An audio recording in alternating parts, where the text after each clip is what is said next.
Hi, I'm David Gray. I'm Risk Manager with Faithful+Gould in Qatar.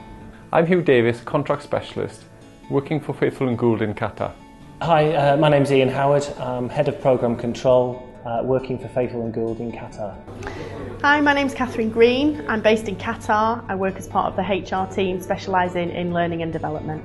My name is Bennett Robertson-Adams. I'm a Senior Project Manager working for Faithful+Gould Qatar.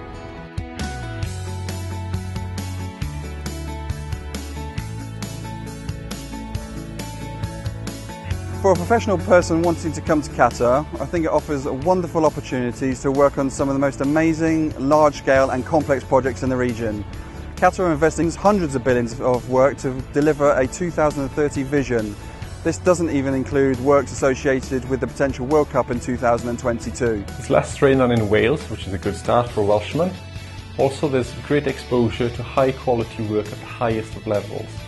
From a location perspective, it's so convenient to travel to countries within the GCC or further afield to the Far East. I guess two things. We wanted to move to Qatar to enjoy the lifestyle, some of the outdoor living, the opportunity for our children to grow in and develop in a more international environment.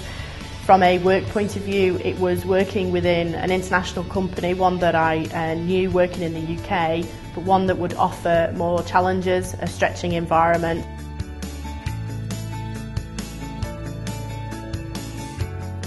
Early on in the process, once I'd accepted the job, HR were in contact by email, by phone.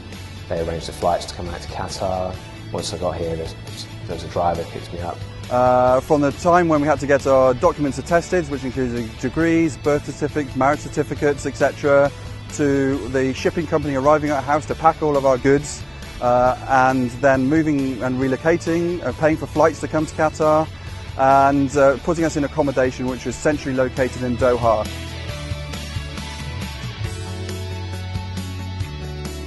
There are plenty of opportunities of attending events such as tennis. Not long ago the Williams sisters were here. Also there are restaurants to dine at, both fine dining and the more rustic experiences. Personal favourite of mine is going dune bashing in the desert and having a barbecue late at night under the stars. Some of my favourite things that I do in the region are golf. I'm a big golf fan, both to watch the golf and also to play. There's over 15 championship courses within the region, all of them extremely high standard, and there's some really big golf events that do come to the region, things like the Qatar Masters and the race to Dubai. Aside from that, I'm a very big music fan, and there's some fantastic concerts both in Qatar and throughout this region, where all the big names come, from Tom Jones, Rolling Stones, through to Jamiroquai. So that is another one of the things that I do a lot while I'm here. Qatar offers wonderful opportunities to get out and about, and Qatar has actually been nominated as one of the most influential organisations within the art world. They're investing billions within art exhibitions, getting famous artists to come to Qatar. Obviously, being a big sports fan, there's major sporting events going on. So we've had the MotoGP, world-class tennis, men's and women's, the top 10 of each of those tournaments that have been here in the last few years. There's been football events going on, so we've had Spain against Uruguay, Real Madrid against Paris Saint-Germain, and there's powerboat racing, there's international squash tournaments as well, so there's plenty of stuff going on. We go camping, we're part of a camping group, so we can do that, so that's really exciting for the kids. There's lots of parks that we can visit, lots of outdoor spaces, and we as a family, we're quite adventurous, so we will just get in the car and we'll go off and explore new areas. And the beauty of Qatar is that there's lots of unexplored areas that's really exciting, so we tend to just go off and explore as best we can.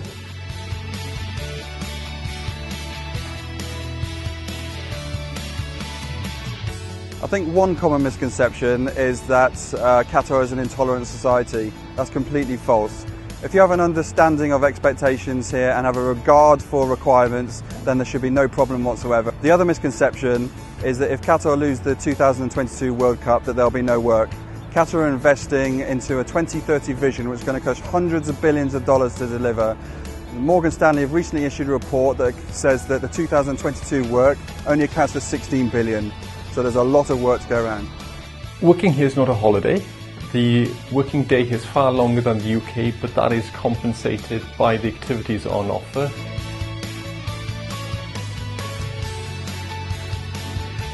Living in the region has been a great experience for my wife and I. We've embraced what the region has to offer us. Oh, I definitely recommend living in Qatar to any of my friends or family. Yes, it's the best decision we've made as a couple. Coming out here, it's a safe country, there are loads of opportunities. I would recommend living in Qatar. I think it gives you great opportunities to explore a country which is on the cusp of something really exciting. If you're looking for a new challenge, you really want to test yourself, work on major projects, then give it a go.